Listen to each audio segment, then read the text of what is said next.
मैं अपने आप को सौभाग्यशाली मानता हूँ कि लगातार 4 दशक से 40 वर्षों से समाज की सेवा करने का मौका हमें मिला।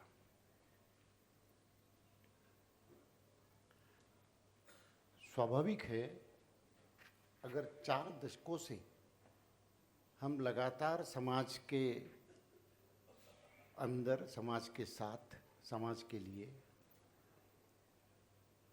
जो भी सामाजिक कार्यों की श्रृंखला रख रहे हैं,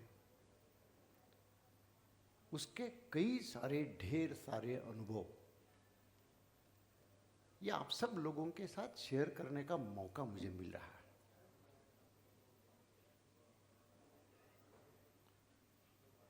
काफी लोगों को ऐसा लग सकता है, मैं केवल एक अंडरस्टैंडिंग के लिए एक क्वेश्चन पूछना चाहता हूँ। कितने लोग ऐसे हैं कि जिन्होंने कभी मुझे सुना ही नहीं?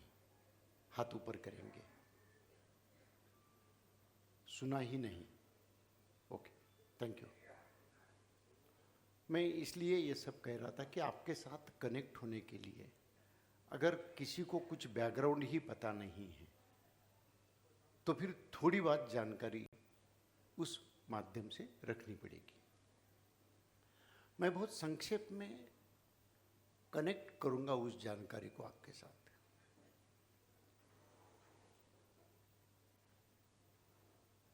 मैं बहुत छोटे से देहात में महाराष्ट्र में मेरा जन्म हुआ। 500 पॉपुलेशन थी।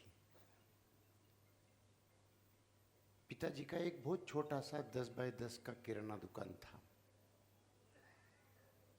हमारे महाराष्ट्र में बैलगाड़ी से हम लोग हमारे गांव से शुगर फैक्ट्री तक गन्ना तोड़ने वाले लोगों के साथ में दुकान करने के लिए जाते थे। मतलब कितनी विपरीत परिस्थिति हो सकती है उसकी जानकारी आपको देना चाहता हूं।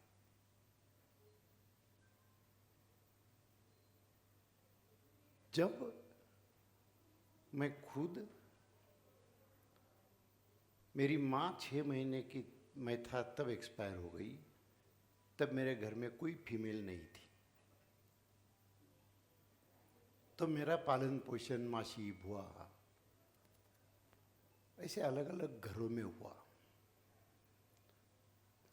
तो जब मैं थोड़ा सा बड़ा हुआ तो मुझे जैन समाज के बोर्डिंग में डाला गया, अनाथ।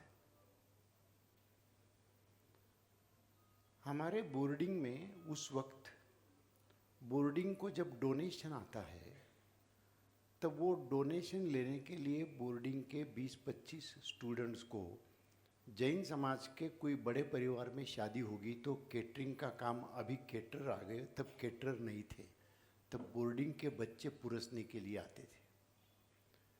तो मैं 5 साल बोर्डिंग से पुरसने के लिए जैन समाज के मैरिजेस में जाता था। तो जब मैं जैन समाज के मैरिजेस में जाता था तब जैन समाज किस तरीके से शादी ब्याह में खर्चा करता है और वो उसी घर के रहने वाले, काम करने वाले क्लास 3, क्लास 4 लोगों के साथ में हमारा संबंध आता था और वो लोग जैन समाज के बारे में किस तरीके से बात करते थे वो मैं सुनता था कि ये देखो अभी 10 साल हो गए हमारे यहाँ आ गए, कितना बड़ा शादी में खर्चा कर रहे, कितनी बड़ी बिल्डिंग बना दी, कितना झूठा जा रहा है, कितना प्रॉब्लम है। तो जैन समाज की ओर लोगों का देखने का नजरिया, ये मेरे बचपन में, मैं जब 6ठी 7वीं में पढ़ता था तब से हमारे हृदय में इनप्रिंट होता था। तब हम लोगों ने सोचा था कि जैन समाज की मेहनत जो है वो लोगों के ध्यान में नहीं आती है, लेकिन जैन समाज की बिल्डिंग और पैसा ये लोगों के ध्यान में आता है। लेकिन ये मेहनत लोगों के सामने आनी चाहिए। जैन समाज इस देश में आधा प्रतिशत है, लेकिन इस देश की इकोनॉमी में, इस देश की प्रगति में, इस देश की तरक्की में, इस देश के एजुकेशन में, इस देश के स्वास्थ्य में, इस देश की आपदा में, इस देश के हर चीज में मैक्सिमम कंट्रीब्यूशन करने वाला ये समाज केवल केवल केवल एक छोटी गलती की वजह से उसकी इमेज, आप कोई भी हिंदी पिक्चर पुराना देखो जिसमें बनिया बताया जाता है तो दूसरे को लूटने के लिए ही बताया जाता है। मैं इमेज क्रिएशन की बात कर रहा हूं। तो जब मैं पूना में पढ़ने के लिए आया तब मेरी इच्छा थी कि मैं बड़ा सोशल वर्क करूं। मैं 225 रुपये महीने से नौकरी करता था। ये पता चला कि नौकरी करके मैं सोशल वर्क नहीं कर सकता। जो सोशल वर्क मेरे माइंड में है वो करने के लिए मुझे पैसा चाहिए, बिना पैसे का सोशल वर्क नहीं हो सकता है। मुझे लाइफ में कई लेसन लर्न करने को मिले जो मैं आपके सामने वो सभी लेसन्स शॉर्ट में रखना चाहूँगा। तब मैंने सोचा हम पूना में क्या कर सकते हैं, इतना बड़ा सिटी है, पैसे के सिवाय कैसे पैसा कमाएंगे। लेकिन एक बात को मैं समझता हूँ, अगर आपका इरादा पक्का है, अगर आपकी नीयत साफ है तो ऊपर वाला सहयोग देता है। नीयत साफ होनी चाहिए। मैंने उस वक्त रियल एस्टेट एजेंट का काम शुरू किया। इसका फ्लैट उसको बेचना, उसका प्लॉट उसको बेचना। सोशल वर्क बंद कर दिया। मैंने बोला जब तक पैसा नहीं आता मैं सोशल वर्क नहीं करूंगा। और जैसे ही धीरे धीरे ऑटोमेटिक मार्केट में सिचुएशन चेंज हो गई, अर्बन लैंड सीलिंग एक्ट आया और मैं स्टेट एजेंट से स्टेट डेवलपर बना। स्टेट डेवलपर बना और मैं, जो मेरा एजुकेशन बीकॉम 3rd क्लास है, और फिर रियल एस्टेट बिल्डिंग कंस्ट्रक्शन करने का काम मैंने शुरू किया। 5 साल के अंदर पूना में सबसे बड़ा बिल्डर बना। 5 साल में।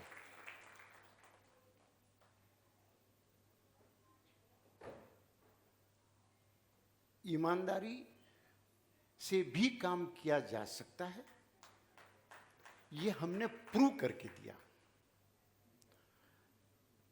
जब लैंड बैंक बढ़ गया, बिजनेस बढ़ गया, लेकिन मुझे नींद नहीं आती थी। मेरा गोल पैसा बनाना नहीं था। मेरा गोल सोशल एक्टिविटी में समाज का परिवर्तन करना था। पैसा तो उसके लिए एक जरिया है, वो मीन है। पैसे के सिवा कुछ नहीं होता है, लेकिन पैसा ही सब कुछ नहीं है। तो एट द एज ऑफ 31 मैंने एक दिन डिसीजन ले लिया, अब मैं बिजनेस से रिटायर हो रहा हूं, मैं बंद कर रहा हूं, मेरे को ये नहीं चाहिए चकाचौंध। और जो मेरे माइंड में समाज की सेवा करने का मौका है वो मैं लाइफ में जिंदगी भर करना चाहूँगा। मैंने मेरे एज के 31वें साल बिजनेस छोड़ दिया, रिटायर हो गया और सोशल वर्क करने लगा। क्योंकि मुझे ये पता था इस देश में अगर सोशल वर्क करके कुछ परिवर्तन लाना है तो वो परिवर्तन लाने के लिए 40-50 साल की मेहनत, तपस्या करनी पड़ती है। उसके सिवाय कोई परिवर्तन नहीं आता है। There is no shortcut in life. उतना समय उस चीज को देना ही पड़ेगा तो ही आपको परिवर्तन मिलेगा, नहीं तो नहीं मिलेगा। हमने अपने आप को पूरा देश सेवा में समर्पित करने का डिसीजन उसी वक्त ले लिया। अब आप सोचो, 31वें साल में अगर हमने जिंदगी खपाने का डिसीजन लिया होगा और आज उसको 40 साल पूरे हो गए होंगे, तो स्वाभाविक है आप ये जानना चाहेंगे कि आपने किया क्या। आप ये जानना चाहेंगे कि आपको क्या एक्सपीरियंस आए, क्या अनुभव आए। आप ये जानना चाहेंगे कि क्या आपको पछतावा नहीं होता है क्या। काफी सारी बातें आप जानना चाहेंगे, क्योंकि मैं जब से यहां आया हूं तब से आप सबका प्रेम देख रहा हूं, आपका प्यार देख रहा हूं। वो दिखता है, बताने की जरूरत नहीं पड़ती है। जो लोग मिलते हैं, भाई मिलते हैं, बहनें मिलती है, सब मिलते हैं, और जिस प्यार और एक आंतरिक भावना के साथ मिलते हैं, ये सभी जगह पर नहीं दिखाई देता है। तो जहां दिखाई देता है वहां तो फिर आंतरिक भावना के साथ ही बात करनी पड़ेगी, सिर्फ इवेंट की बात तो नहीं होगी, दिल की बात होगी, एक परिवार की बात होगी। तो अगर मैं 40 साल का एक्सपीरियंस आपको बहुत शॉर्ट में एक्सप्लेन करने की कोशिश करूं, तो सबसे पहले जिस शादियों के खर्चों की वजह से जैन समाज की इमेज को धक्का लगता था, उस शादियों का खर्चा कम करने का डिसीजन मैंने लिया। डिसीजन लेके मैं जब घूमने लगा कि शादियों का खर्चा कम होना चाहिए, तो कुछ कुछ बड़े बड़े लोगों को जाके मिला कि ये खर्चा कम करो। तो उन्होंने हमको कहा कि पैसा कमाया किसने? हमने। खर्चा कौन कर रहे? हम। हमारा पैसा। आप कौन होते हो बोलने वाले? सही था। मैंने लाइफ में दूसरा रूल बना लिया कि कभी अपने सोशल एक्टिविटी में कोई आंदोलन नहीं करेंगे, किसी की आलोचना नहीं करेंगे, और अपना एक पर्याय ढूंढने की कोशिश करेंगे। देखो, आसान रास्ते तो लोग पकड़ लेते हैं, हल्ला गुल्ला मचा के दूसरे दिन आप पेपर में, टीवी में, सब तरफ, इंडिया में, आउट ऑफ इंडिया, सब तरफ छा सकते हो। लेकिन परिवर्तन करने का काम जो होता है, उसके लिए जिंदगी खपानी पड़ती है। और वो डिसीजन हम लोगों ने लिए कि परिवर्तन करना है, लोगों को प्रेशर करके शादी का खर्चा कम नहीं करवाना है। तो हमने सोचा क्या अल्टरनेटिव है। तो लोग क्यों खर्चा करते थे? कि उनको प्रतिष्ठा मिलती है, देखो कितनी अच्छी शादी की, देखो कितनी बढ़िया शादी की। तो हम उस प्रतिष्ठा को अलग तरीके से कैसे इस्टेब्लिश करें? तो मैंने कहा कि हम सामूहिक विवाह करेंगे, सामूहिक विवाह को प्रतिष्ठा देंगे ताकि हर व्यक्ति सामूहिक विवाह करे। बोलना आसान होता है, करना कठिन होता है। मैंने जब शुरुआत की तो लोग बोलने लगे, पहले तुम्हारे जैन समाज के करो, फिर हमारे पास आओ। जैन समाज में गया तो लोग बोलने लगे, पहले आपके परिवार का करो, फिर हमारे पास आओ। मेरे घर में मेरे बड़े भाई की एक लड़की शादी के लिए थी, उसकी शादी मैंने तय कराई सामूहिक विवाह करने के लिए।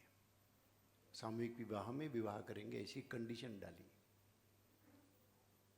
नासिक में तय कराई थी। उनको लगा ये लड़का है, बोलता है 2-4 महीने बोलेगा, बाद में अपन अपनी शादी अलग कर देंगे, ऐसा उन्होंने सोच के मेरे साथ संबंध किया, हमारे साथ सगाई की। मैं 6 महीने वापिस महाराष्ट्र पर घूमा, 5 शादियां मैंने तय कराई, फ्रेंड सर्कल को बोल के कि हम सामूहिक विवाह में विवाह करेंगे। उसके बाद में हमारे नासिक वाले बहन ने बोला कि अब हम सामूहिक विवाह नहीं करना चाहते, हमारा विवाह अलग कर दो। जबकि हमारी बेटी उस लड़के के साथ घूमने के लिए गई थी, घूम चुकी थी।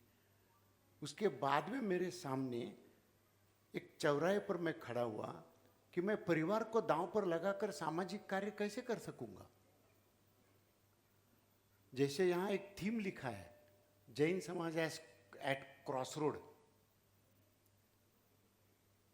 उस वक्त मैं क्रॉस रोड पे खड़ा हुआ कि मैं अगर सामाजिक काम करना चाहूंगा तो मेरे घर से करना चाहूंगा, नहीं तो नहीं करूंगा। द्विधा में खड़ा हुआ। मेरी भतीजी ने मुझे आके कहा कि मेरी शादी तोड़ दो। मैंने शादी तोड़ दी क्योंकि जबान उन्होंने नहीं पाली। दूसरी जगह पर शादी तय कराई और इस कंडीशन में तय कराई कि अब हम 25 शादियां जैन समाज की करेंगे और 25 शादियों का सामूहिक विवाह करेंगे।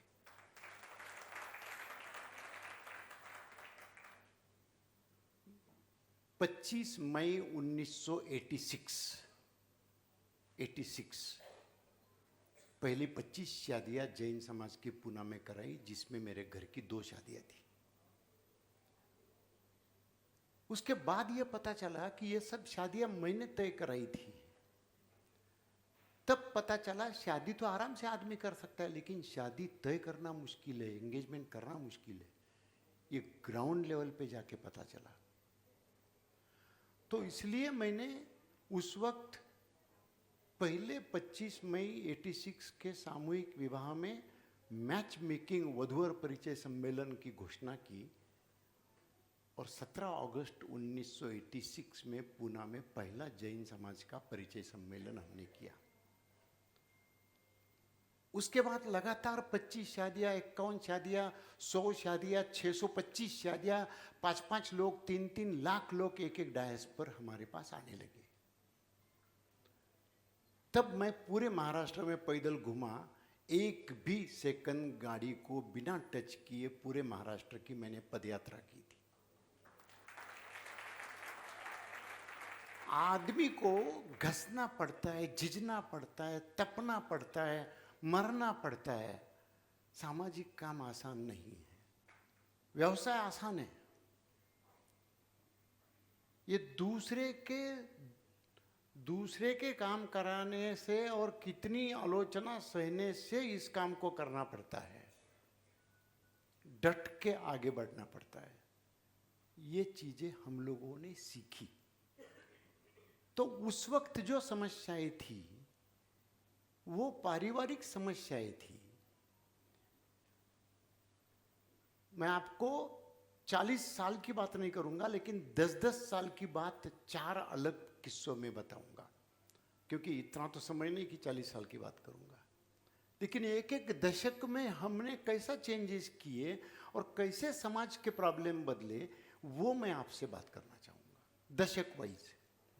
तो पहले दशक में सामूहिक विवाह के एंगल से हमने एक पर्याय लोगों के सामने रखा, लोगों ने उसको अपनाया। उसके बाद में मेरा खुद का बेटा, मेरी खुद की बेटी, दोनों की भी शादियां मैंने सामूहिक विवाह में कराई। महाराष्ट्र में दूसरे समाज के लोगों की शादियां सामूहिक विवाह में होने लगी। उसका हमने फेडरेशन बनाया। धीरे धीरे महाराष्ट्र गवर्नमेंट ने सामूहिक विवाह करने वाले कपल्स को अनाउंसमेंट करके कुछ प्राइज, कुछ एनकरेजमेंट पब्लिश किया और आज सामूहिक विवाह को अनुदान मिलता है और महाराष्ट्र में जैन समाज छोड़ के बाकी सभी समाज सामूहिक विवाह कर रहे हैं।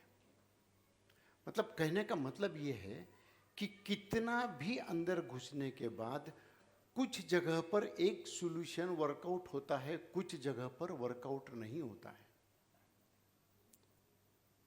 उस वक्त मतलब मेरे आंखों के सामने की बात आपको बयान कर रहा हूं। मैंने जैन समाज के कई बाल विवाह को रोका। उसकी अखबारों में सुर्खियां हुई।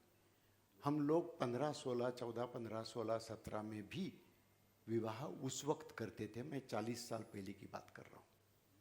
सब तरफ नहीं करते थे, थोड़े बहुत प्रमाण में करते थे। लेकिन आज मैं क्यों बता रहा हूं, तब शादी की उम्र क्या थी, और आज शादी की उम्र क्या है।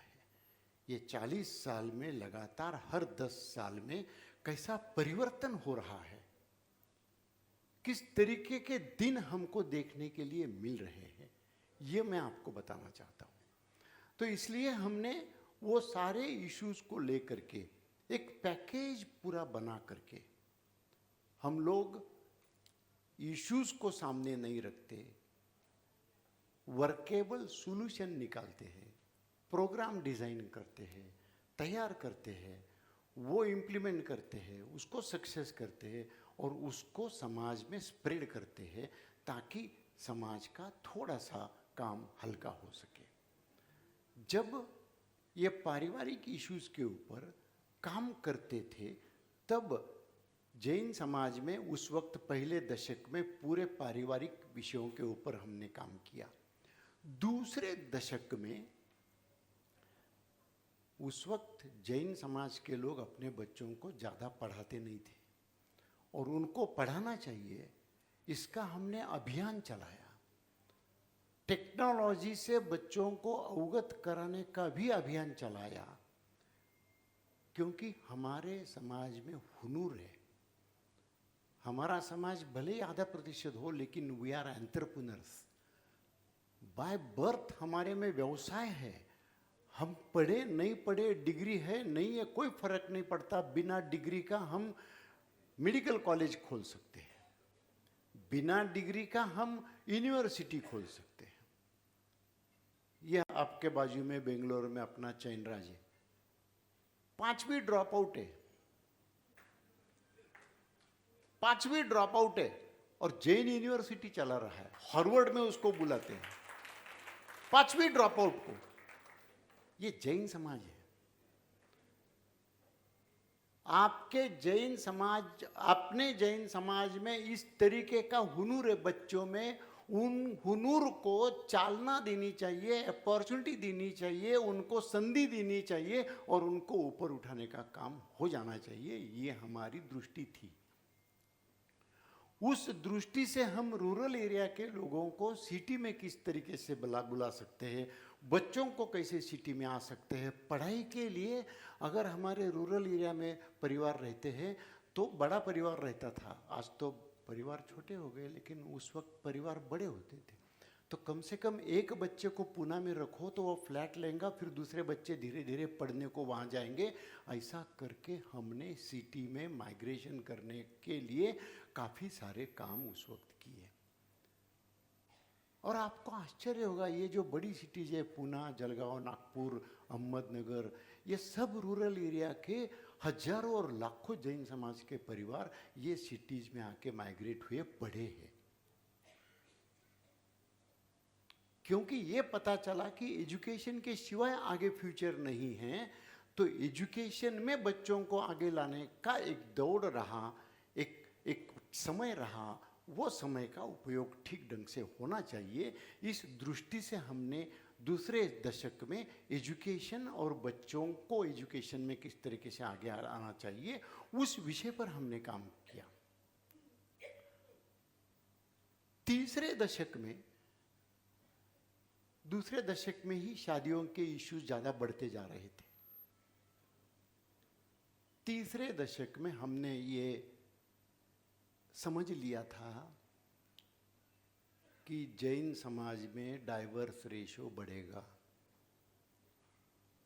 तीसरे दशक में हमने ये डिसीजन लिया था, ये निर्णय लिया था, ये बताया था कार्यकर्ताओं को कि आप सतर्क रहो, अल्टरनेट मैरिज ब्रेक होने वाला है, जो आज चौथे दशक के बाद में दिखाई दे रहा है।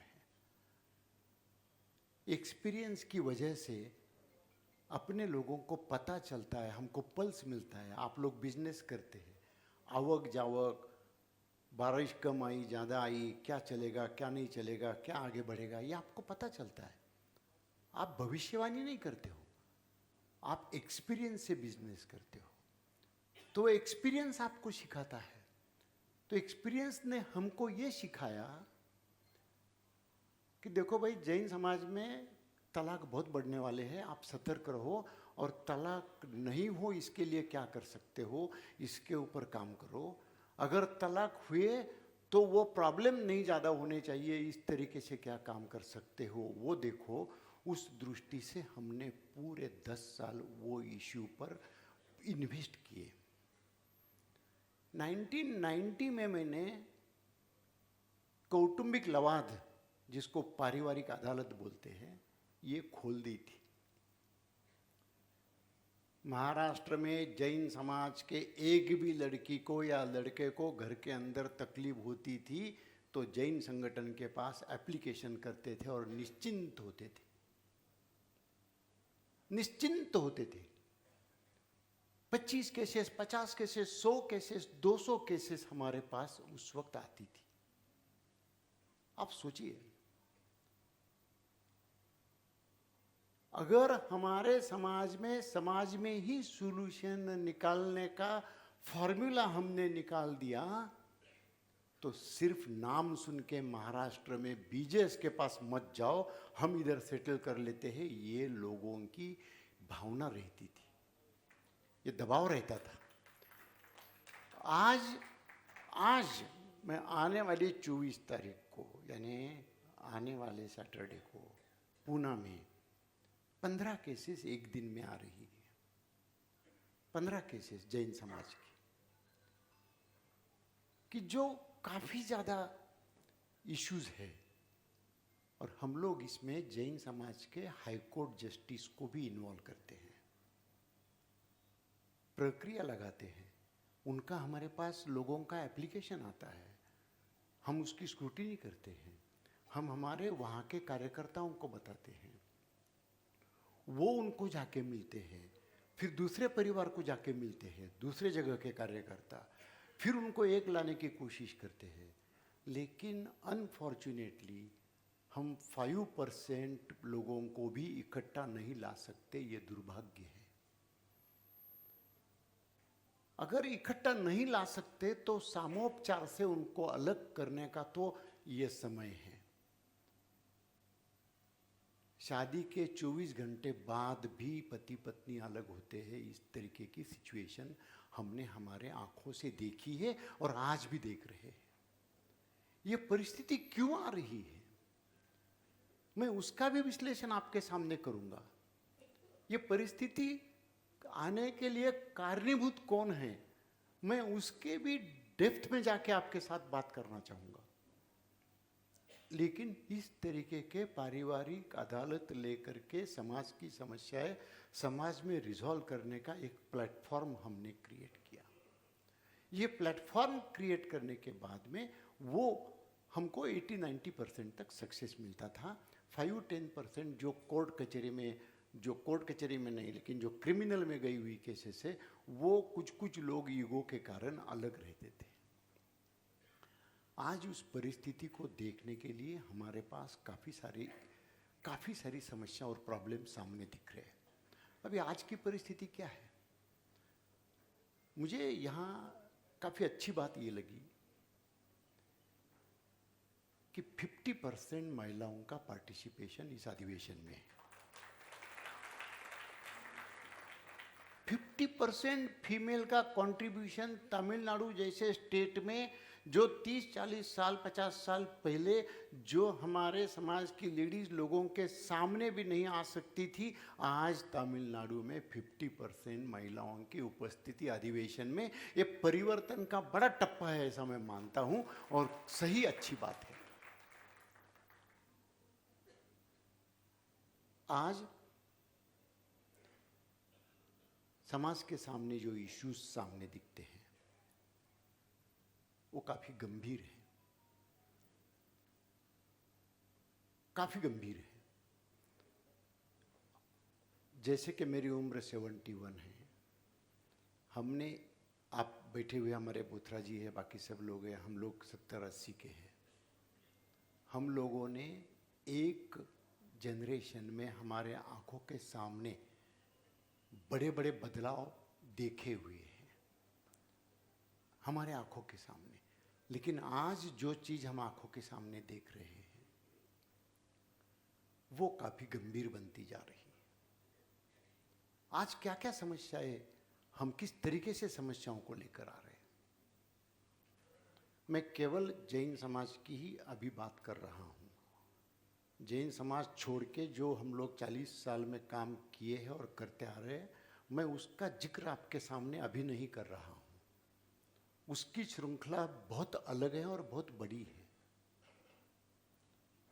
मैं वो बाद में कभी भी समय मिलेगा तो मैं बताऊंगा, क्योंकि आज मैं समाज के साथ और समाज के सामने समाज की कठिनाइयों को आपके सामने रखना चाहूंगा। आज की परिस्थिति में आंखें बंद करके आपको बताना चाहता हूं। आंखें बंद करके मैं सोच रहा हूं कि मेरे सामने एक जैन समाज का परिवार है। पहले हमारे लोग बहुत बड़े बड़े परिवार रहते थे, आज हमारा परिवार छोटा हुआ है। पहले जैसे हम चाहते थे वैसे बच्चे घर में करते थे। आज हमारे बच्चे जो बच्चों को संभाल रहे हैं, वो उनका घर के अंदर सुनने के लिए कोई नहीं है।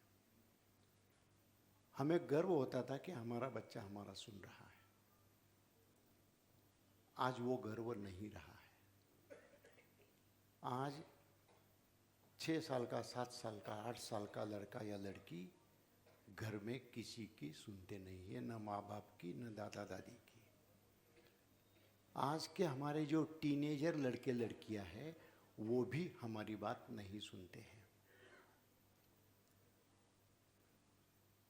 मैं एक तरीके से बता रहा हूं आपको कि एक एंगल से देखा गया तो ये नज़ारा हमारे सामने दिखता है। एक एंगल से अगर हम देखने को गए तो मैं एक एंगल बता रहा हूं सिर्फ। परिवार छोटे हो गए, कोई किसी की सुनने को तैयार नहीं। मैं दूसरा एंगल बताना चाहता हूं। दूसरा एंगल ये है कि हमारे बच्चे इंटेलिजेंट हैं, हमारे बच्चे होनहार हैं, हमारे बच्चे कैपेबल हैं।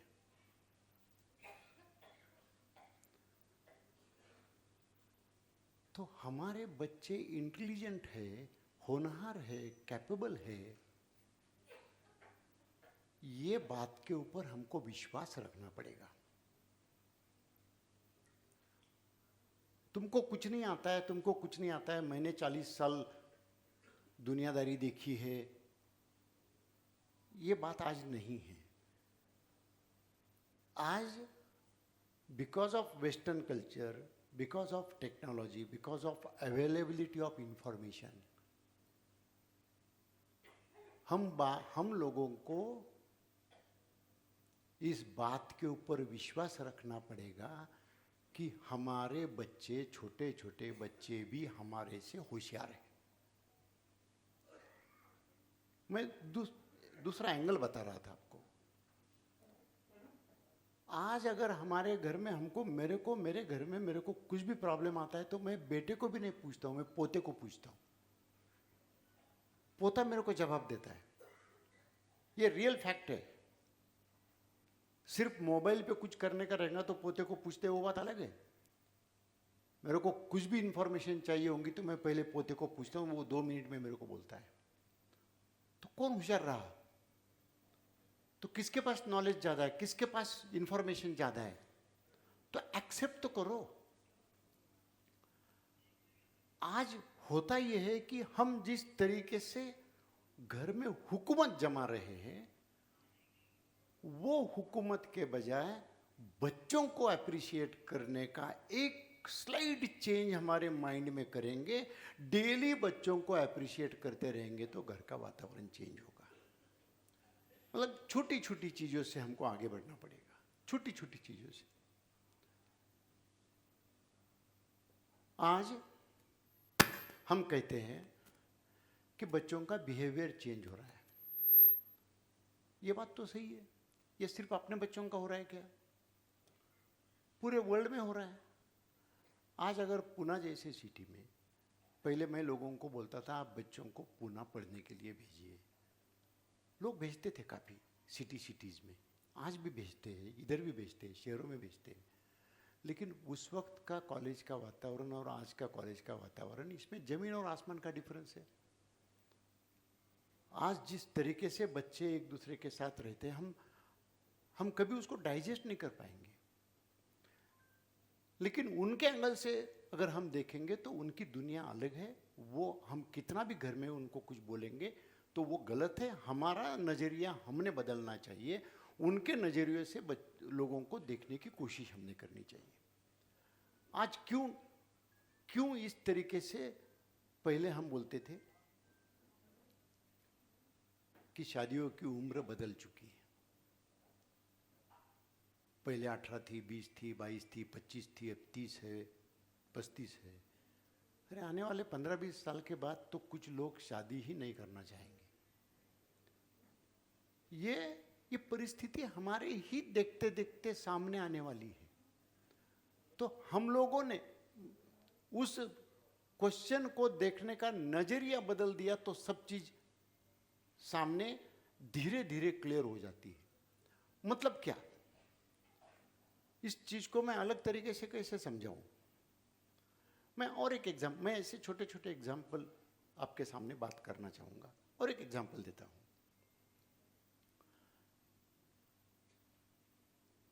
हम अगर अभी मेरी पोती है, मेरा पोता है, अगर शादी के लिए उनको मैच देखना है तो पहले हम जाएंगे, हमारे नज़र से उसको देखेंगे। तो हम हमारे बेटे के लिए लाइफ पार्टनर नहीं ढूंढ रहे हैं, हम हमारे घर के लिए बहू ढूंढ रहे हैं। So this is difference in thought process. ये हमारे थॉट प्रोसेस का डिफरेंस है। मैं आपको कई एग्जाम्पल के साथ ये बताना चाहूंगा कि बच्चों के थॉट प्रोसेस से चलना सीखना चाहिए, तो ही हम आगे बढ़ सकते हैं। अदरवाइज बहुत बड़ा प्रॉब्लम हो सकता है। मतलब क्या, अभी जो लास्ट ईयर पूना में अधिवेशन हुआ, बीजेएस का राष्ट्रीय अधिवेशन हुआ, उस अधिवेशन में आए हुए सभी भारत भर के बीजेएस के कार्यकर्ताओं को मैंने एक शपथ दिलाई। क्या शपथ दिलाई? ये शपथ दिलाई कि हम लोगों को विश्वास रखना चाहिए कि हमारी नई पीढ़ी बहुत काबिल है, बहुत होशियार है, होनहार है। और जब तक शादी का सवाल आता है, इसके पहले हम शादी में अगवानी करते थे। हम बच्चों को समय होते ही बोलेंगे कि भाई तेरे को तेरा लाइफ पार्टनर ढूंढना है, सिर्फ जैन समाज का हो, इतना ध्यान में रखो, बाकी पूरे अधिकार हम तेरे को प्रदान करते हैं। मैं मेरी बात को बहुत अच्छे तरीके से रिपीट करता हूँ, क्योंकि इसमें मिसअंडरस्टैंडिंग होने की संभावना है। हम कॉम्पिटेंट नहीं है उनको मैच देखने के लिए। क्यों कॉम्पिटेंट नहीं है? क्योंकि उनके चॉइसेस चेंज हो गए। उनकी नज़र से लोगों को देखना पड़ेगा, जो नज़र हमारे पास नहीं है। और उनके चॉइसेस चेंज हो गए हैं, जो हमको पता नहीं है। पहले हम लीडरशिप लेते थे, लीडिंग रोल लेते थे। अब उनको लीडिंग रोल देने का है, हमारा रोल सपोर्टिव रहेगा, ताकि उसकी ज़िंदगी उसको जीनी है। जिस तरीके से उसको ज़िंदगी जीनी है, उस तरीके की उसकी ज़िंदगी उसको जीने का अधिकार मिलना चाहिए। वो अधिकार प्रदान करने के लिए ही हमने उसका माइंडसेट तैयार करना चाहिए कि तेरा लाइफ पार्टनर तेरे को ढूंढ रहा है, सिर्फ वो जैन समाज का होना चाहिए। ये राइडर डालो, ये हमारी रिक्वेस्ट है, ये तरीके से बात करो, तो उस तरीके से वो ढूंढेगा। आज हम क्या ढूंढेंगे? किसकी इंफॉर्मेशन ढूंढेंगे? अगर चेन्नई का कोई लड़का लड़की आपके पास आती है तो ऊपर के फ्लोर पे कौन रहता है, नीचे के फ्लोर पे मालूम नहीं होता है।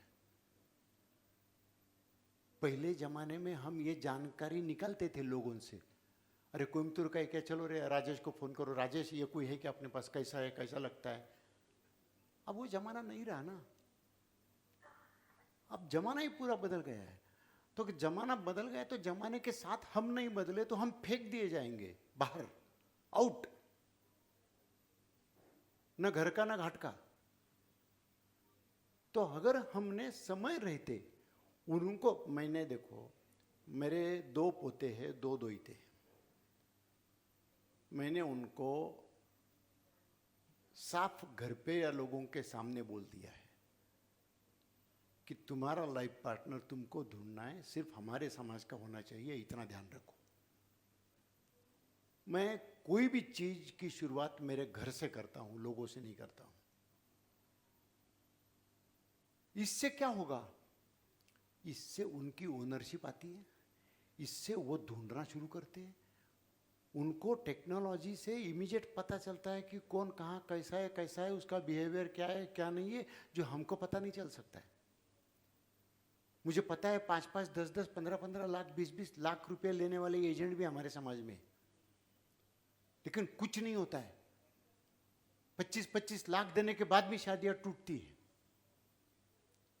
पैसा इज नॉट इंपॉर्टेंट। हमारे बच्चों का लाइफ उनके नजरिए से they will be very happy. उनको ये अपॉर्चुनिटी मिलनी चाहिए, उनका ये हक है। और हम ये नहीं चाहते कि, ऐसा नहीं बोलते कि तुम जाके कुछ भी करो, अदरवाइज आपके सामने ऑप्शन क्या है, हम देखेंगे। हम देखते हैं क्या? देखते हैं। हम अच्छा चाहते हैं क्या? बिल्कुल अच्छा चाहते हैं, लेकिन वो हमारे नजर से चाहते हैं। अच्छे की डेफिनेशन हमारी और अच्छे की डेफिनेशन उनकी, इनमें डिफरेंस है। तो उनके डेफिनेशन को समझने की कोशिश करना ये हमारा कर्तव्य है। अगर इस तरीके के इशू को रिजॉल्व करने के लिए अगर हम बुनियादी चेंजेस करेंगे तो ही मामला आगे बढ़ेगा। मैं आपको एक बात बोलना चाहता हूं। 40 साल हो गए हम लोगों को काम करते, जैसे यहाँ नंदू बहू है, बाकी लोग हैं, जैसे भाई राजेंद्र लुंकड़ को बीजेएस के साथ जुड़ के 20 साल हुए, 17 साल हुए। लेकिन बीजेएस का एक वैशिष्ट्य है, बीजेएस गांव-गांव से कार्यकर्ताओं को आइडेंटिफाई करता है, उनमें एक लीडरशिप खोजता है, वो लीडरशिप को आगे आने के लिए कोशिश करता है, परिश्रम करता है, और वो लीडरशिप अच्छी हो सकती है ये प्रूव करवाता है। और ये प्रूव करवाने के लिए ईरोड जैसे गांव से उठकर राष्ट्रीय अध्यक्ष तक का जर्नी 17 साल में हो सकता है। आज आपने देखे सवेरे ज्ञानचंद जी से लेके रमेश जी पटवारी जी से लेके सभी, हमारे पंकज जी चोपड़ा है, नंदू साकला है, कमल किशोर है। अभी कमल किशोर बोलते हैं कि हमारे गांव में बहू आए नहीं कभी। और फिर मैंने उनको बताया बैठने के बाद, मैं आया था ये तारीख को आपके गांव में। हाँ बोले, लेकिन तब संगठन नहीं था। अरे मैंने फोटो बताया उनको। मैं तमिलनाडु में 2005 में जब सुनामी हुई थी, तब मैं तमिलनाडु में, मुझे सबसे ज़्यादा काम करना था। मैं चेन्नई आया, चेन्नई में बहुत सारा काम किया। चेन्नई से 50 सब बड़े लोगों को लेकर के बस में मैं चेन्नई से लेके, जैसे ज्ञानचंद जी ने कहा, सब पूरा की पूरा तमिलनाडु हम लोग बस से घूमे और हर जगह की परिस्थिति को देखा। बाद में शरद पवार जी को लेके आया, जयललिता मुख्यमंत्री थी, उनको मिला, और तमिलनाडु में हम क्या काम करना चाहते हैं उसका प्रेजेंटेशन मैंने और शरद पवार जी ने जयललिता जी को दिया। लेकिन जयललिता जी ने बिकॉज ऑफ जैन संगठन हमको काम करने की परमिशन नहीं दी। लेकिन फिर हम अंडमान निकोबार गए, और अंडमान निकोबार जाकर शरद पवार जी वहाँ भी आए, उन्होंने गवर्नर से मिलवाया, और अंडमान निकोबार के 37 आइलैंड में काम करने का मौका बीजेएस को मिला। ये इतिहास है। वो उस वक्त आपके भी फोटो कमल जी उसमें है, जब मैं घूम रहा था, जैसे ज्ञान जी ने बताया वैसे मैंने पूरा की पूरा तमिलनाडु ढूंढा है। देखिए, ये कार्यकर्ता जबरदस्त काम करने का पोटेंशियल सब में है, जिनका नाम मैंने लिया। आपने भी देखा गांव-गांव से। मुझे तो इतना आश्चर्य हुआ, सरला मैडम का भाषण मैंने सुना, क्या बात की उन्होंने। एकदम कम समय में इतनी सटीक बात सरला जी ने यहां कही। Really appreciate. मतलब ये हमारा हुनर है, ये हमारी महिलाओं की शक्ति है, ताकत है। ये 50% पोटेंशियल को हमने कभी ट्रैप ही नहीं किया है। आज जैसा रमेश पटावरी ने कहा कि इतने महिलाओं के संगठन है और इतना महिलाएं हर जगह पर काम कर रही है, मैं महिलाओं की शक्ति को, उनके संगठन को, उनके कार्य को, उनकी भावनाओं को बहुत बड़ा आदर करता हूं और नमन करता हूं कि आपकी वजह से ये सारे प्रॉब्लम को सॉल्व करने में हम लोग आगे बढ़ सकते हैं। अदरवाइज हमारे लोग जो हैं वो इवेंट बेस है। हम आएंगे, ये प्रोग्राम करेंगे, रात दिन का काम करेंगे, 2 दिन आपका खाना पीना रहने की व्यवस्था करेंगे, बाद में आप उधर हम उधर, चले हमारा दुकान शुरू। लेकिन आप लोगों की वजह से ये एक बड़ा परिवर्तन सामने दिखाई देता है। ये परिवर्तन में महिलाओं की भूमिका अधोरेखित होने वाली है और खास करके जैन समाज। मैं आपको जस्ट मैं पूना से आया हूँ।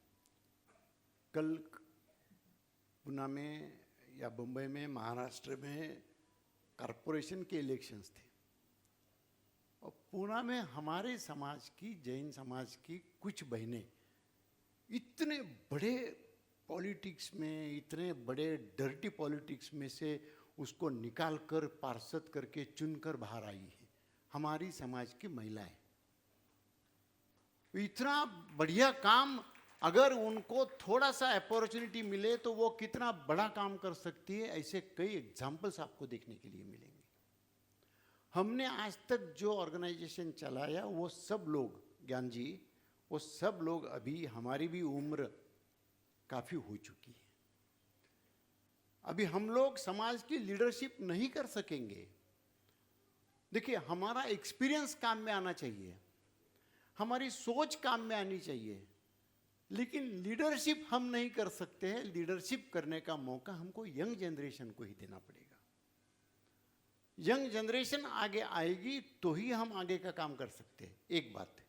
दूसरी बात, आज तक जो प्रोग्राम्स हम कम्युनिटी को देते थे वो समय समय पर कम्युनिटी की ज़रूरत के हिसाब से उसको डिज़ाइन किया जाता था और जाता है। आज हमारे सॉल्यूशन ओल्ड हो गए हैं, इसलिए नए इश्यूज़ को नए तरीके से देखने का नज़रिया सामने लेके आना और वो नज़रिए से काम करना और उसको सक्सेस पाना, ये चेंजिंग ओवर समझना, नई पीढ़ी को और नई पीढ़ी के हिसाब से काम करना, ये 40 साल के बाद ये पीढ़ी का changing over process in BJS is going on. और वो प्रोसेस के अंतर्गत आज, जैसा मैं खुद 40 साल पहले मैच मेकिंग करता था, एक एक दिन में मैं 200-200 इंटरव्यू लोगों के स्टेज पर लेता था वगैरह, वो सब जमाना चला गया। आज इंटरव्यू नहीं होते हैं। आज तो उनको शादी नहीं करनी तो आप क्या बात करेंगे उनसे?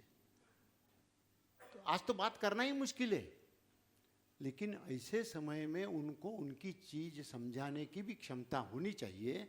इसलिए हमने ऑर्गेनाइजेशन में भी चेंजेस करने की प्रोसेस शुरू किए, प्रोग्राम में भी चेंजेस करने की प्रोसेस शुरू किए, और वो चेंजेस के अंतर्गत हम कोमल जैन को लेके आए हैं कि जो एक यंग लड़की जो समाज को समझेंगी, यंग जनरेशन को समझेंगी, यंग जनरेशन के इश्यूज़ को समझेंगी और यंग जनरेशन के साथ में रह के, जब मैंने देखा, जब हमने नए प्रोग्राम डिज़ाइन किए, आपको मेरे बाद में प्रोग्राम्स की लिस्ट मिलेगी। ये जो प्रोग्राम नंदू भाऊ बोल रहे थे, मैं आपको प्रोग्राम के बारे में नहीं बता रहा हूँ। आपको मेरे बाद में प्रोग्राम का पूरा बास्केट देखने को मिलेगा। हम यहाँ बात करने के लिए नहीं आए हैं, हम पूरे सॉल्यूशन के लिए आए हैं। और आधा सॉल्यूशन नहीं देंगे, हम पूरा सॉल्यूशन देंगे। हाँ, एक बात अलग है, सॉल्यूशन लेना नहीं लेना वो सब आप लोगों के ऊपर डिपेंड है। आप लोग डिसाइड कर सकते हैं जिसको जो चाहिए नहीं चाहिए, लेकिन सॉल्यूशन लेके आपके सामने आएंगे। मुझे इस बात की खुशी है कि आज तमिलनाडु के कई गांवों से, जहां 5 या 10 घर है, वहां से भी लोग आए हैं और कई गांवों से बसेस भर के लोग आए हैं। हम इस अपॉर्चुनिटी को, हम इस संधि को ऐसे ही जाने नहीं देंगे। जैसे सवेरे भी आपसे कहा गया, ज्ञान जी ने भी बोला, नंदू भाऊ ने भी बोला कि हम यहाँ से आज कुछ तय करके जाएंगे, कुछ लेके जाएंगे। तो क्या तय करके के जाएंगे और क्या लेके जाएंगे? ये सारी चीजें करने के लिए हम लोगों ने एक पूरा की पूरा सोच करके एक लंबा कॉम्प्रिहेंसिव एक्शन प्लान बनाया है, जिसके अंदर अलग अलग चीजें हैं। फॉर एग्जाम्पल, जो हमारे गांव के लोग आए हैं, सबसे ज़्यादा ज़रूरत है हमारे लिए परिवार और उसका बॉन्डिंग, बच्चे, जनरेशन गैप को डील करना, हर एक दूसरे के अच्छे काम की सराहना करना। ये सारी बातें करने के लिए हम लोगों ने एक डायरेक्टली इनडायरेक्टली एक फाउंडेशन प्रोग्राम करके एक बास्केट है, हर महीने एक छोटा प्रोग्राम हर गांव में होना चाहिए। और उस प्रोग्राम के अंतर्गत फिर माता हो, पिता हो, बच्चे हो, महिला हो, बुजुर्ग हो, ये सारी चीजें हमने उस 12 प्रोग्राम के अंदर लेके आए, एक बास्केट बनाया पूरा। और ये बास्केट बनाते समय ये सोचा है कि उस प्रोग्राम में, समझो अभी जैसे ये हॉल है राजस्थानी भवन का, तो ये हॉल है, आपको आज हॉल फ्री मिला है, हमने उनका सम्मान किया। ऐसे हर जगह पर हमारे पास हॉल से हर जगह पर कुछ ना कुछ इंफ्रास्ट्रक्चर है। वो इंफ्रास्ट्रक्चर में 3 घंटे का प्रोग्राम कैसे होगा और मिनिमम खर्चे में प्रोग्राम कैसे हो सकता है, इसका पूरा होल डॉक्यूमेंटेशन, होल सोच, होल नाम, creatives A to Z is ready, जो आपको मेरे बाद में बताए जाएंगी, कोमल देंगे आपको। तो वो अगर हम ठीक ढंग से समझ ले, एक बार समझ लेना है, फिर कुछ नहीं, फिर आपको 1 साल भर में वो कंप्लीट करने को मिलेगा। और उसकी वजह से इनडायरेक्टली बॉन्डिंग बढ़ती है, और वो बॉन्डिंग जैसी बढ़ेंगी वैसा धीरे धीरे ये चीज़ें ध्यान में नहीं आती है, दिखती नहीं है, इसके इनडायरेक्ट इम्पैक्ट होते हैं। हमारे घर के अंदर क्या परिवर्तन हुआ वो जल्दी दिखाई नहीं देता है, लेकिन हम लोगों ने ये बात सोची है कि यहाँ से आगे किस तरीके से शादी योग्य बच्चों को किस तरीके से शादी क्यों करना और शादी कैसे करनी चाहिए और पार्टनर कैसे ढूंढना चाहिए।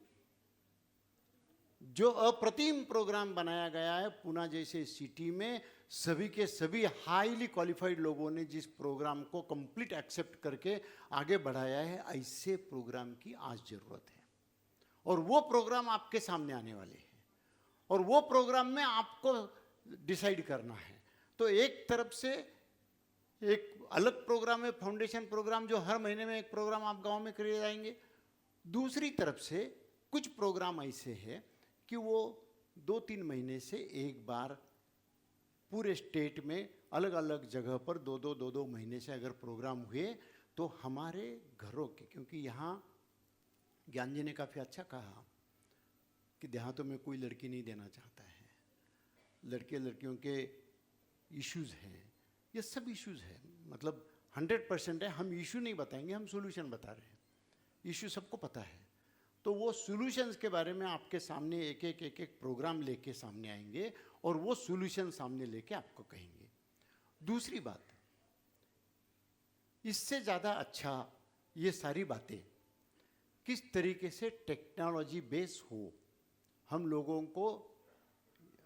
लोग तो काफ़ी महिला शक्ति यहाँ है, जैसे उनके ग्रुप्स होते हैं और VCs होती है और अलग अलग टाइप के सेंटर्स होते हैं, ये इस चीज़ को अगर जरिया बना के आप आगे चले तो ये सारी चीज़ें पूरे की पूरे HO से आपको कंप्लीट ट्रेनिंग, मतलब पहली बार 40 साल के बाद हम लोग हेड ऑफिस से हर चैप्टर के लोगों को ऑनलाइन ट्रेनिंग देने का कंप्लीट प्रोविज़न करके वो ट्रेनिंग के मॉडल्स भी आपके सामने आएंगे।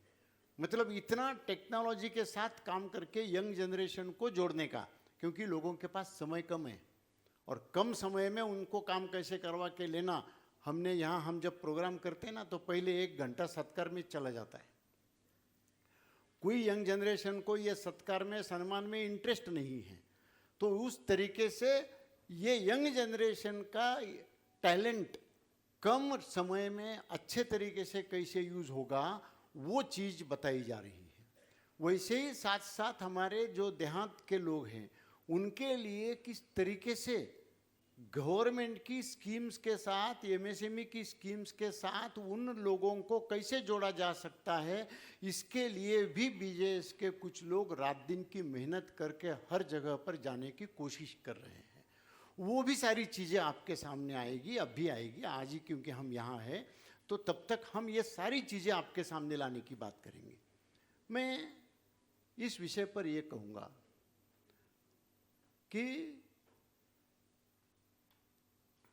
जिस तरीके से हम लोग काफ़ी स्ट्रांग हेड ऑफिस का सपोर्ट लेकर के आगे बढ़ रहे हैं, उस तरीके से थोड़ा सा हमारे चैप्टर्स के कार्यकर्ताओं ने, महिलाओं ने, युवकों ने, खास करके आज यहाँ युवक भी है, मैं उनके लिए भी कहना चाहूँगा कि आपको एक अपॉर्चुनिटी मिलनी चाहिए काम करने की। वो अपॉर्चुनिटी मिली तो आप ऑटोमेटिक आगे बढ़ सकते हैं।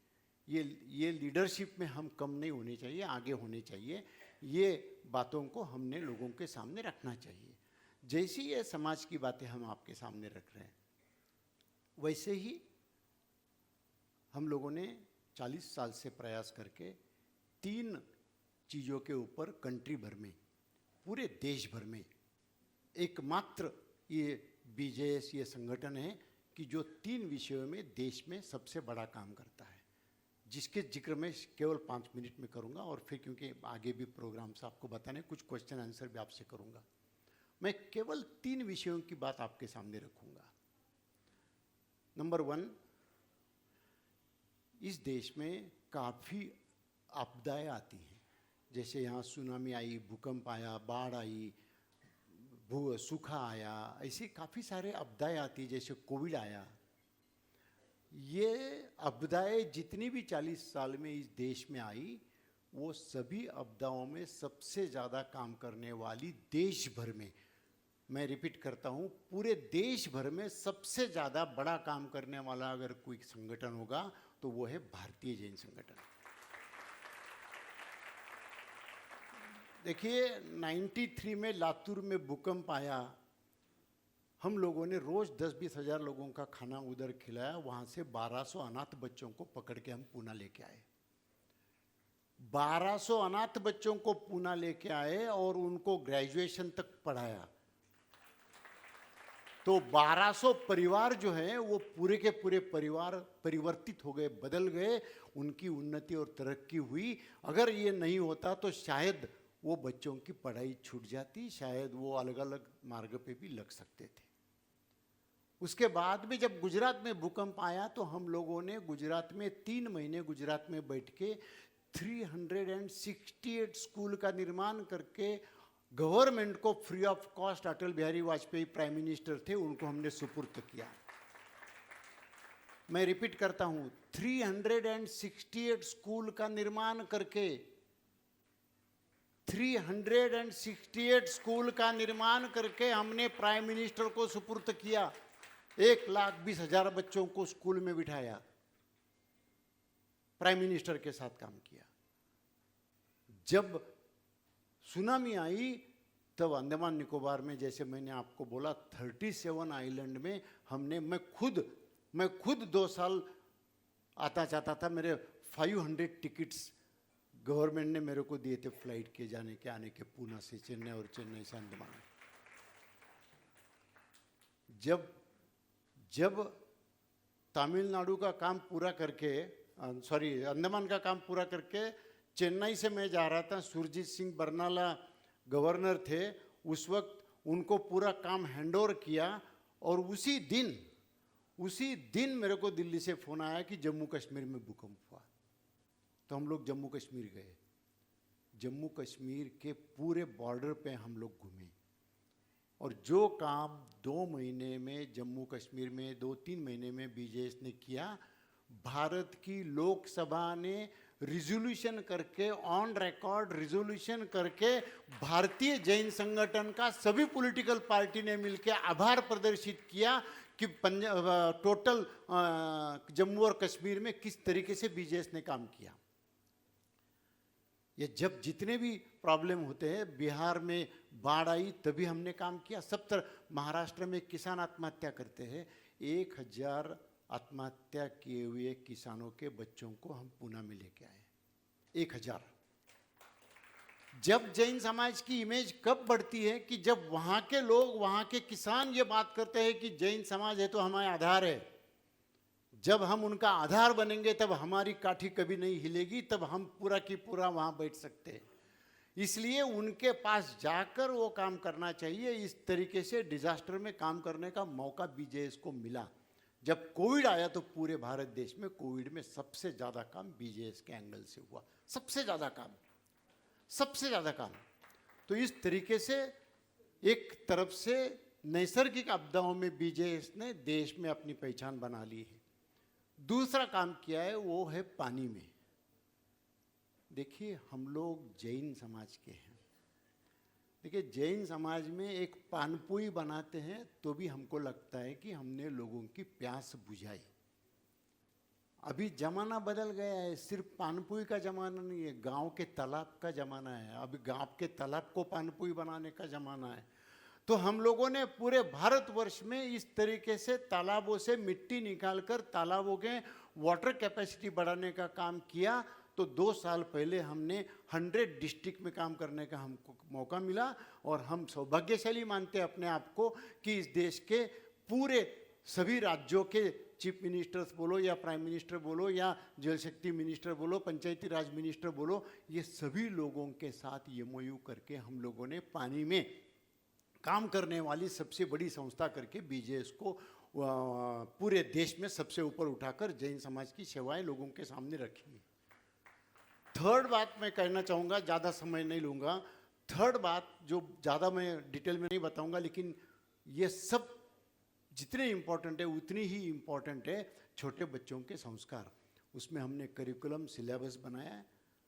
हमने बनाया हुआ syllabus Maharashtra government, Goa government, Diu Daman और अभी मध्य प्रदेश गवर्नमेंट, हमारा सिलेबस वो स्क्रूटिनी करके, उनका सिलेबस करके, प्रिंट करके, हमारे नाम के साथ उनका सिक्का लगा के 1-1 करोड़ बच्चों को हमारा सिलेबस देकर हम लोग 5-5 लाख टीचर को ट्रेनिंग देकर मूल्यवर्धन नाम का एक नया प्रोग्राम हमने शुरू किया है। 22 साल से उसके ऊपर काम कर रहे, वो पूरे धीरे धीरे हम इंडिया भर में लेके जाने वाले हैं। तो इस तरीके से संस्कार के ऊपर, पानी के ऊपर, नैसर्गिक आपदाओं के ऊपर हम लोग लगातार काम करते आ रहे हैं, और ये सब कार्यकर्ता साथ में हैं।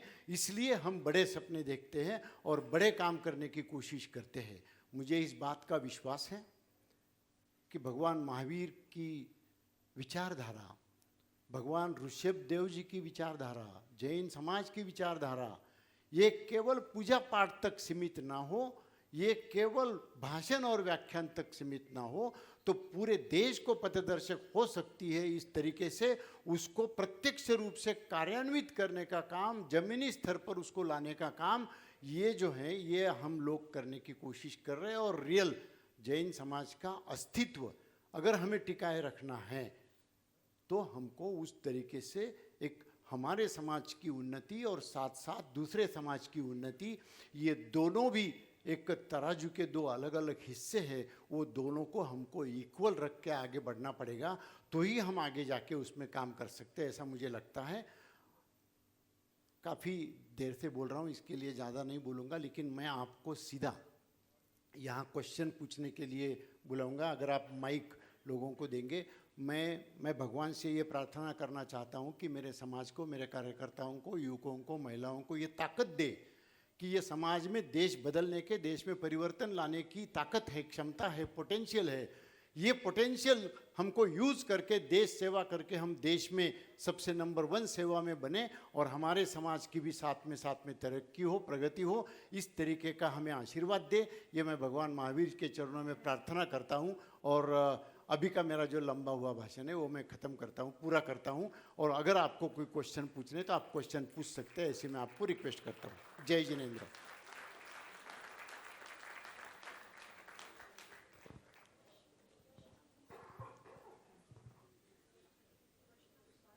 बाद में करते, 2-3 लेंगे फिर बाद में करते हैं, क्योंकि बाकी भी प्रोग्राम्स काफ़ी बाकी है। बोलिए मैडम। सभी को मेरा Jai Jinendra and I would like to start by saying thank you to you sir. I think आपके फाउंडेशन के कारण आज बहुत सारी स्पेशली विमेन हैं जो एम्पावर होके ऐसे प्लेटफॉर्म पे, today I saw my mother sitting on the stage and there is not a prouder moment for me in my life कि you know she got that opportunity because of a platform like yours and I'm very very thankful and very proud for that. My question to you is आपने 10 years का plan, आपने हर दशक के साथ आपने बताया कि 40 years में आपने कैसे handle किया, क्या था. My question to you is what is the one problem that you see in the next 10 years that will define change for India at a national level, and which is something that I think everybody is probable to be facing? कौटुंबिक व्यवस्था, पारिवारिक माहौल जो काफ़ी change होता हुआ दिखाई देख रहा है। 10 साल में सबसे बड़ी आशंका और सबसे बड़ा प्रॉब्लम है कि पारिवारिक माहौल बदलेगा, कौटुंबिक व्यवस्था बदलेगी और जिसका दुष्परिणाम हर व्यक्ति को सहना पड़ेगा। कुछ कुछ जगह पर प्रॉब्लम होते हैं तो लिमिटेड लोगों को सहने पड़ते हैं, ये प्रॉब्लम जो है वो सबको सहना पड़ेगा। Thank you sir and I have one more question at a personal level. ऐसा कोई भी डिसीजन है 40 इयर्स में as the founder of BJS जो आपने लिया हो, जो आज आपको लगता है कि after 40 years at this stage आपको कहीं पे भी हल्का सा भी रिग्रेट या यू थिंक दैट ऐसा कुछ नहीं करना चाहिए था? Absolutely not. मैं एक बात पर विश्वास रखता हूँ कि हम कितना भी कुछ चाहे, परिस्थिति जो है ना वो इम्पोर्टेंट होती है। कभी भी आदमी ने खुद की मेहनत करना कभी भी छोड़ना नहीं चाहिए। रिजल्ट आना नहीं आना हमारे हाथ में नहीं होता है, सिर्फ कोशिश करना और ईमानदारी से करना, नियति साफ रख के करना, कोशिश करना, ये हमारा काम है। रिजल्ट नहीं आया तो आप विचलित नहीं होना चाहिए, क्योंकि इस देश में जितने भी परिवर्तन हुए, जितने लोगों ने परिवर्तन किए, वो लोग जब तक जीवित थे तब तक वो परिवर्तन सामने नहीं आया है, उनके मरने के बाद ही सामने आया है। हमको हमारा जीवन लगा देना है, इतना ही हमको समझता है। No regret.